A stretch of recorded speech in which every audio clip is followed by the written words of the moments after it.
السلام علیکم ورحمۃ اللہ وبرکاتہ۔ محترم سامعین،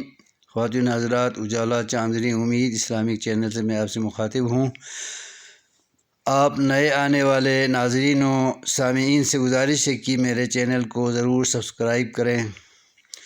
شکریہ۔ ویڈیو لے کر آیا ہوں کہ رمضان مبارک کی مبارک ساعتیں پوری ہونے کے بعد، مہینہ مکمل ہونے کے بعد عید کا چاند نظر آئے یا مہینہ 30 کا ہو جائے تو اللہ تبارک و تعالیٰ نے اپنے نبی محمد صلی اللہ علیہ وسلم کے ذریعے تمام مسلمانان عالم پر ایک سالانہ عظیم تہوار عید الفطر کے نام سے عطا کیا ہوا ہے مسلمانوں کو۔ اس دن پوری دنیا میں تمام مسلمان اپنے گھروں سے نکل کر سورج نکلنے کے بعد اشراق کے ٹائم میں یا چاشت کے ٹائم میں صبح سویرے سورج طلوع ہونے کے بعد اس عظیم تہوار کو اپنایا جاتا ہے۔ اس عظیم تہوار میں اللہ کے رسول صلی اللہ علیہ وسلم اپنے صحابہ کو تربیت کرتے ہوئے فرمایا کرتے تھے کہ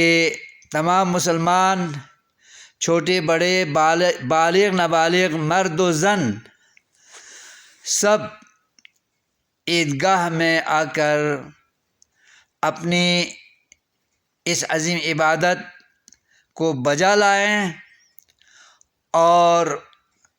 اب اسلام کی شان و شوکت کا مظاہرہ کریں۔ لہٰذا ہم تمام مسلمانوں کو چاہیے کہ اس تہوار میں اپنے سارے گھر والوں کو، اہل و عیال کو ساتھ لے کر چلیں اور جس راستے سے جائیں تو واپسی میں دوسرا راستہ اختیار کریں، اور صبح افطار کر کے جانے کا حکم ہے عیدگاہ کی جانب، جو نبی صلی اللہ علیہ وسلم کا مسنون طریقہ تھا۔ اور تکبیرات پڑھتے ہوئے اللہ اکبر اللہ اکبر اللہ اکبر لا الہ الا اللہ واللہ اکبر اللہ اکبر وللہ الحمد، اللہ کی بڑائیاں، عظمتیں، کبریائیاں، بڑھوتری کے نعرے لگاتے ہوئے، تکبیرات کی آوازیں بلند کرتے ہوئے جانا مسنون ہے، اور عیدگاہ میں پہنچ کر تکبیرات پڑھتے رہیں زوردار آواز سے، جو ایک دوسرے کو سنائی دے، اور خواتین اپنے خیمے میں خاموش آواز کے ساتھ تکبیرات پڑھتی رہیں۔ نماز میں بھی شریک ہوں اور تمام مسلمانوں کو خطبہ بھی سننا چاہیے۔ اس تہوار میں جتنے مسلمانوں نے روزے رکھے تھے، تراویح پڑھی تھی، قیام اللیل کیا تھا، اعتکاف بیٹھے تھے، صدقات و خیرات کیے تھے، اللہ کو منانے کے جتنے بھی نیک کام کیے تھے، ان سب کا صلہ، جائزہ، انعام، معاوضہ، اجر و ثواب عیدگاہ کے میدان میں اللہ کے حضور گڑ گڑاتے ہوئے، دعا کرتے ہوئے، نماز ادا کرتے ہوئے، خطبہ سنتے ہوئے ہم حاصل کریں گے۔ اللہ تبارک و تعالی فرشتوں سے اس دن سوال کرتا ہے کہ فرشتوں، یہ میرے بندے کیوں جمع ہوئے ہیں؟ اتنی بڑی تعداد میں، بال بچے بھی ساتھ لے کر آئے ہیں، چھوٹے بڑے، مرد و زن سب یہاں جمع ہیں، کیوں آئے ہیں؟ تو فرشتے جواب دیں گے اللہ کے اے اللہ، یہ تیرے بندے اپنی رمضان میں کی ہوئی عبادتوں کا صلہ، روزے کا اجر اور آپ کی رحمت اور مغفرت، دوزخ سے آزادی حاصل کرنے کے لیے آئے ہیں۔ تو اللہ فرمائے گا اچھا، پھر تو میں اعلان کرتا ہوں کہ انی غفرت لہم، میں نے انہیں معاف کر دیا، ان کی لغزشیں معاف کر دی، ان سے درگزر کیا اور گناہوں سے، لغزشوں سے انہیں پاکیزہ، مطہر، منزہ کر دیا۔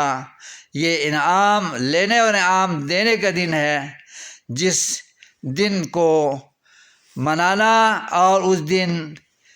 شوق و ذوق کے ساتھ، دل لگی کے ساتھ، دلچسپی کے ساتھ، خلوص کے ساتھ، دل کی گہرائیوں سے اس عبادت کی ادائیگی کے لیے میدان عید کے اندر، گراؤنڈ کے اندر اور کھلی فضا کے اندر تمام مسلمانوں کو جمع ہونا چاہیے اور سنت نبوی کے مطابق عید ادا کرنی چاہیے۔ اللہ تبارک و تعالی ہمیں یہ دن دکھائے اور اس کے اجر و ثواب سے ہمیں آراستہ کرے اور قبولیت سے نوازے، اور آئندہ سینکڑوں عیدیں، خوشیاں، ایسے عظیم تہوار اللہ تبارک و تعالی ہمیں عطا کرے تاکہ ہم اللہ کو راضی کر سکیں، اللہ کی عبادات بجا لا سکیں اور نبی کی اطاعت کر سکیں، اور اسلامی طریقے سے ہم اسلام پر عمل پیرا ہو سکیں، ہوتے رہیں، استقامت کے ساتھ، استقلال کے ساتھ، تندہی کے ساتھ اور استقرار کے ساتھ ہم اسلام پر عمل پیرا رہ کر دنیا سے چلے جائیں، تو ہمارا عالم برزخ بھی اچھا ہو، اور میدان محشر میں جب ہم اٹھیں گے تو وہاں بھی ہمیں فرشتوں کی جانب سے، اللہ کی جانب سے سلام ہی سلام دیا جا رہا ہو، سلامتی کے پیغام ہمیں مل رہے ہوں، اور جنت میں داخلے کے لیے ہمارا استقبال فرشتے کر رہے ہوں، تو وہ کیا سما ہوگا، وہ کیا عالم ہوگا، وہ کیا خوشیوں کا عالم ہوگا جو ہم دنیا میں بیان نہیں کر سکتے۔ اللہ تبارک و تعالی ہماری دنیا بھی اچھی کرے، ہماری آخرت بھی اچھی کرے، دوزخ سے نجات عطا فرمائے اور جنت کا داخلہ ہمارے لیے یقینی بنائے۔ آمین یا رب العالمین۔ السلام علیکم ورحمۃ اللہ وبرکاتہ۔